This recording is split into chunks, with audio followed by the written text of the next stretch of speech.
So I think the best way to describe the current Obama approach is this kind of boutique case-by-case strategy, which actually no one would disagree with. I wouldn't come here and say that we should treat every country the same. That's a straw man. No one's really arguing that. But you can have a boutique case-by-case strategy within the framework of a broader strategic vision. But I feel like what's happening now is the response is very ad hoc and reactive. We're not being proactive. Let me just give one example.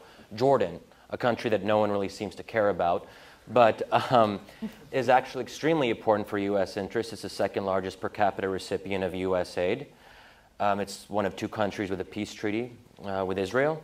And it is going through a very difficult phase, increasing discontent, increasing attacks on the royal family, continuous protests.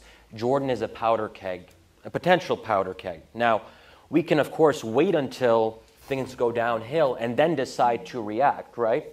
Or we could try to think ahead and see what we can do to help the Jordanians move along the path of reform and to incentivize that movement towards greater democracy and reform. And that would be with a combination of carrots and sticks, of incentivizing aid. And what I argue in the paper is that any additional economic assistance should not be given carte blanche. It should be tied to explicit benchmarks on political reform. If countries want additional aid, they have to meet these expectations. And that's where the idea of a multilateral reform endowment comes, where I say that we have to have a big pot of money. The U.S. needs to work with its partners and then to say, here is money that we're willing to use to support reform in the region. And again, the benchmarks are critical.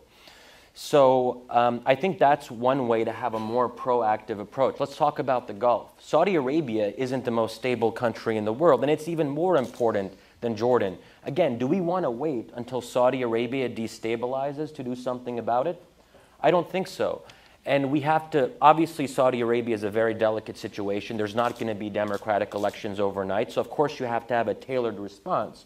But I do think we have to have a serious conversation in Washington about how we can start putting, maybe at first gentle pressure, figuring out how we can push that case with them and perhaps tie that to other security interests.